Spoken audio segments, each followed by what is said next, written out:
Olá, gente, tudo bem? Estamos aqui então para fechar o capítulo 5 do livro O que faz o amor durar, do John Gottman e da Nan Silver. E o tema de hoje são as 10 formas de traição. Falamos sobre 4 delas no vídeo anterior e hoje eu vou fechar com as outras. Muito bem. A quinta forma que ele cita no livro é ausência e frieza. A ausência emocional não tem de ser tão dramática. Pode ser um ato simples quanto se distanciar com frequência quando o outro precisa de apoio emocional sobre eventos mundanos, como um problema com amigos ou ansiedades antes de uma palestra. Um relacionamento sério requer que os membros do casal sejam presentes, tanto em traumas que mudam tudo quanto no estresse diário. Significa também compartilhar a alegria do outro quando coisas boas acontecem. É certo que os casais podem ter necessidades diferentes de se expressarem, ou seja, um pode querer falar mais do que o outro, um tem mais necessidades emocionais, o outro quer pensar mais sobre as coisas, um quer mais ação, o outro quer mais contato físico, por aí vai. Tá?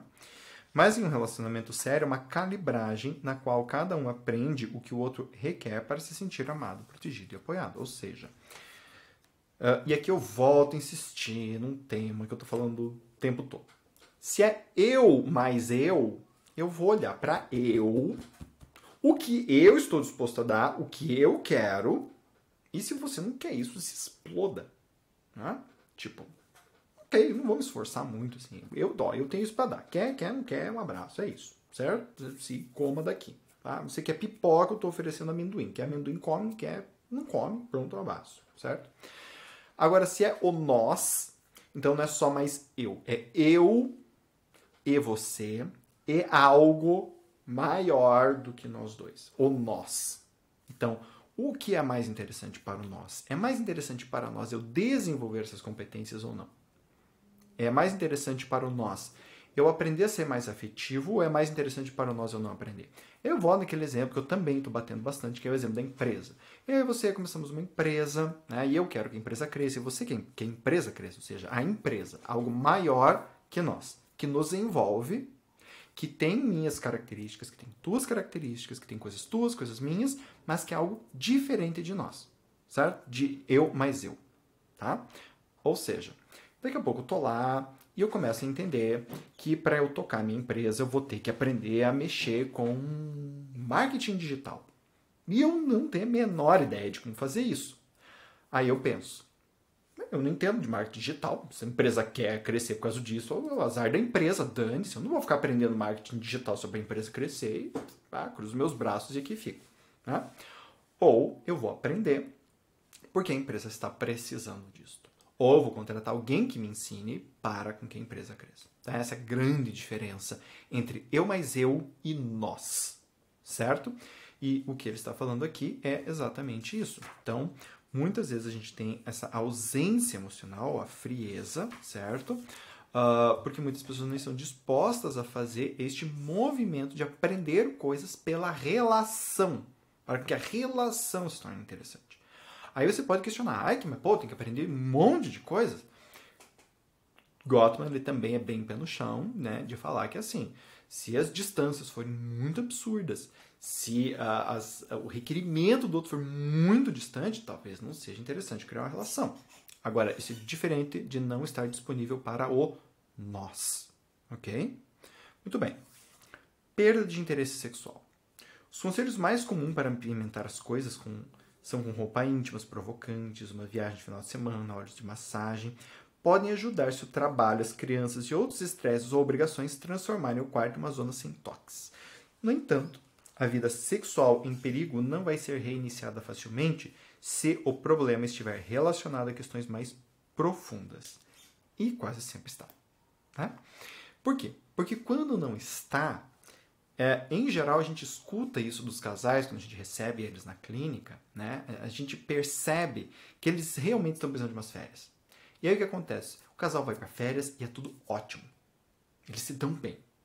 Só que eles estão no meio de um monte de perrengue prático e não conseguem ter energia, não conseguem ter cabeça para pensar nisso.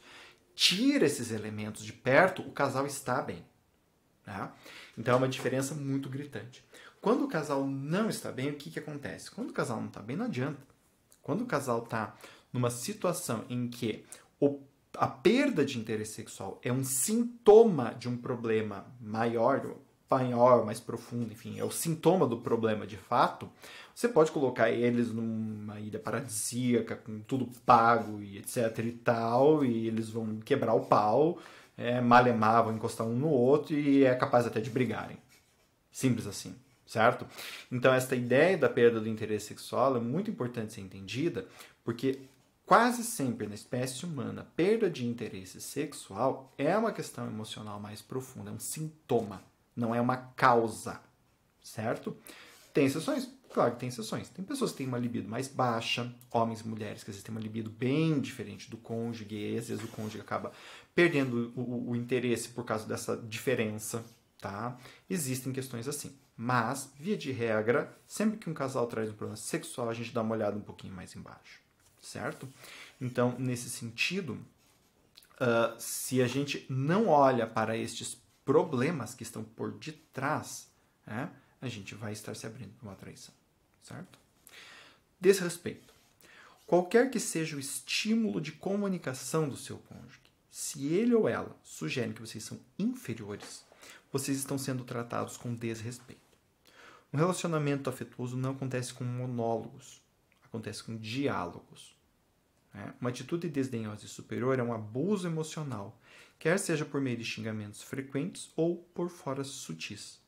Um dos meus exemplos favoritos é o das pessoas que sempre respondem à reclamação do outro, corrigindo a gramática ou o uso da palavra. Eu adoro isso, né? Então, assim, tu vai lá reclamar alguma coisa que tá te pegando e a pessoa reclama, né? Sei lá, fala, eu gostaria que você olhasse mais para mim. Mim, não. Para eu. Isso é de acabar com o sujeito, né? Vontade de matar a pessoa, esfaquear, né? Enfim, porque, pelo amor de Deus, tô falando aqui das minhas emoções, né? E tu vem me falar de uma penca, de uma, né, gramática, né? Eu, mim, né? Não, isso não cabe nesse momento. Então, essa ideia do desrespeito, ela é muito importante porque, assim, existem casos em que isso é gritante, isso é óbvio, isso está escancarado, e existem situações que são muito sutis, né? Especialmente para pessoas, alguns tipos de narcisismo, algumas pessoas mais frias, né? Ou seja, que têm uma certa dificuldade de contato emocional, elas falam as coisas de um jeito que elas não percebem o quão dura é a crítica que elas estão fazendo, né? E isso machuca. Não é porque ela não percebe, não machuca bastante e o outro se sente inferiorizado, certo? Agora, aqui é importante de que, né, a pessoa possa expressar, porque a gente vai lembrar do outro vídeo, eu não expressar isso também é uma forma de traição, porque eu estou olhando para o nós. Tá? Então, se eu olho para o nós e eu recebo um desrespeito, eu tenho que comentar sobre esse desrespeito. Se eu recebo desrespeito e fico quieto, eu estou olhando para o eu mais eu, e eu estou me distanciando da relação. A relação não é complicadinha, né? Estão percebendo? Tem várias formas de traição, várias formas de desrespeito, de quebrar essa unidade do casal que são prejudiciais, certo? Injustiça. Em geral, quando as tarefas do lar criam tensão, a grande questão não são os rolos de poeira se acumulando embaixo do sofá. É a injustiça. Né? Nada prejudica mais um romance do que chegar em casa depois de um dia longo do trabalho e descobrir uma montanha de louças sujas e um bilhete dizendo fui jogar pôquer. Né? Aqui estou falando de um americano, né? Mas assim, aqui no Brasil seria fui jogar bola, fui no salão, fui ver um cinema com minhas amigas, enfim, fui fazer qualquer coisa, né? Esse sentimento de injustiça, certo? Não é uma forma correta de dividir as responsabilidades de criação dos filhos. Tê-los é uma experiência tão transformadora que não tem como saber o que vai funcionar no relacionamento mais adiante. Mas se vocês querem mudar uma divisão já combinada de tarefa, precisam conversar sobre isso. É injusto tomar uma grande decisão sozinho e essencialmente dizer para o outro é a vida fazer o quê? Né? Então, essa injustiça tem a ver com isso. Quando a pessoa decide sozinha e de forma arbitrária, né, a quebrar combinados. Porque se eu posso quebrar combinados de uma forma arbitrária, sem te informar, sem conversar contigo, eu estou olhando para quem? Para o nós ou para o eu? Estou olhando para o eu. Começo a olhar apenas para o o outro, de repente, pode se achar no direito de fazer a mesma coisa, e daqui a pouco está todo mundo fazendo só o que quer, e daqui a pouco, de novo, temos eu mais eu, e não mais um nós. Tá? Muito bem. Nono, egoísmo. A interdependência dos relacionamentos duradouros significa que, em certas ocasiões, os parceiros vão precisar abandonar suas próprias necessidades em prol do bem comum.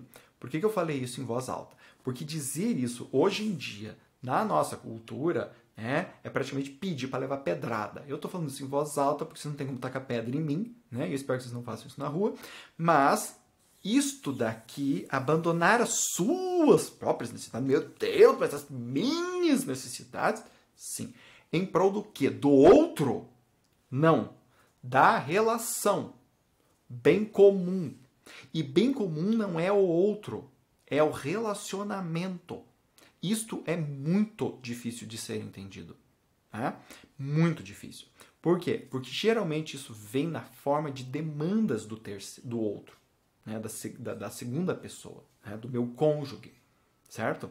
Agora, quando eu avalio isso em termos da relação como um todo, aí eu estou fazendo um movimento em prol do nós e não do eu mais eu. E quando eu acato, quando eu abro mão de algo meu para o nós, mesmo que isso seja a demanda do outro, eu não estou fazendo isso apenas pelo outro, estou fazendo isso por nós. O nós. E quando eu faço isso por nós, eu também ganho. É ganha-ganha. Essa que é a diferença. Aí, primeiros vídeos, tá? A ideia de jogo que ele traz lá da matemática, isso é bem importante. A ideia de ganha-ganha, ela é muito pouco difundida na nossa cultura. As pessoas simplesmente não entendem a ideia de que elas podem abrir mão de algo que elas querem e estarem ganhando. Porque elas não conseguem enxergar além do próprio umbigo. Né? Essa que é a verdade. Certo? Então, essa ideia do egoísmo, ele também é uma traição. Ou seja, se é tudo eu, chega uma hora que não tem sentido ter nós. Para que tem nós se é tudo eu? Né? Fica você lá, eu aqui. Ok, a gente se relaciona. De vez em quando a gente se vê, de vez em quando a gente faz uma coisa juntos, né? Mas é você lá, eu aqui. Romper promessas. Uma promessa quebrada é tão nociva ao amor quanto uma mentira intencional. Ouviram isso? Ou seja, promessa é uma coisa que você precisa fazer quando você tem plena convicção de que você vai manter aquilo. Tá? Ai, aqui, mas não dá para prometer porque a gente nunca sabe o dia de amanhã. Isto é balela. Ok? Por quê?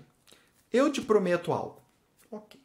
Daqui a 10 anos acontece uma situação que põe em risco essa promessa. Se eu estou olhando para eu quebro a promessa e dane-se. Se eu estou olhando para nós, eu abro com você. Olha, hoje aconteceu uma situação em que eu me senti muito tentado a quebrar aquela promessa. E isso vem para a relação. Então, o problema X, o problema mais importante, não é especificamente se eu vou ou não manter minha promessa, mas como eu vou me relacionar com essa promessa em relação ao nós, porque eu não faço essa promessa para você, eu faço essa promessa para nós. Não é por tua causa, é por causa de nós. E se eu faço por causa de nós, eu também ganho. Nós ganhamos. Eu ganho, você ganha, o nós ganha e todo mundo fica feliz. Nesse sentido. Agora, se é para mim ou para você, né? O que eu mais vejo em consultório é eu fiz essa promessa para você, mas eu me sinto sobrecarregada com isso. Né? Então, não prometa. Se você não tem a capacidade de prometer para o nós, não prometa. Você vai se sentir pressionado, vai se sentir que está tolhendo a tua liberdade, blá, blá, blá. Todo esse mimimi, né? Vai vir à tona. E isso é mimimi, porque é simplesmente uma falta de compreensão, gente. Falta de compreensão entre eu e você, né? Eu mais eu e nós.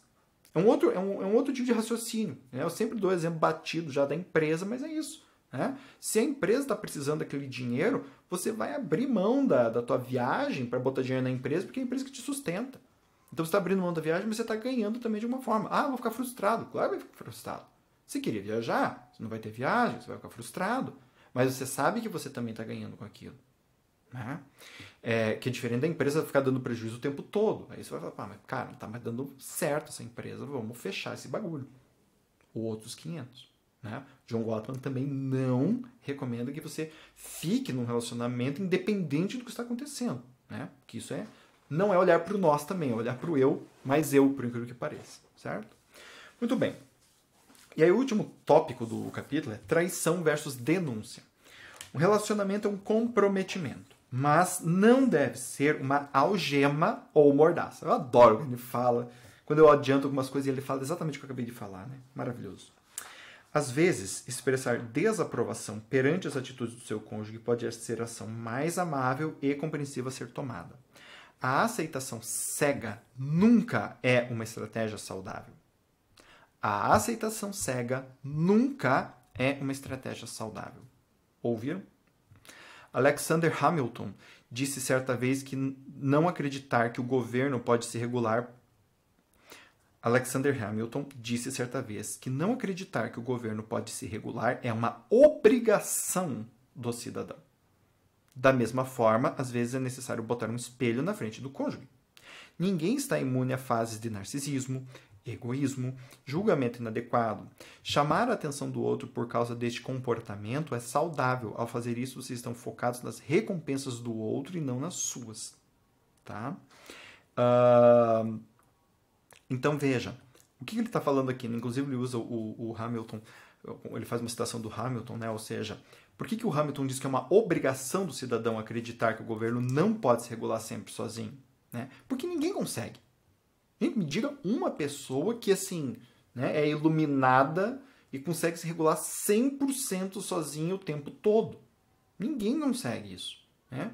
Até Buda, Jesus Cristo, quando você vai estudar a história desses caras, eles passaram por gurus. Né? Então, assim, o cara é o Buda, por que ele passou por guru? O cara é Jesus Cristo, filho de Deus, por que ele foi estudar com os rabinos do lugar? Né? Olha, o filho de Deus, cara. Né? Mas ainda assim, ele precisava de alguém para ajudar ele. Né? Então, a gente sempre precisa disso. E se eu estou numa relação eu mais eu, né, o que eu faço? Eu fico puto contigo porque você está sendo narcisista, porque você está sendo isso, porque você está sendo aquilo, não te falo absolutamente nada, fico bravo e faço o que eu quero. Se eu estou no nós, eu, te confronto. Olha aqui, ó. Tu tá com um perrengue aqui, meu nego. Tu vai ter que ver isso daí.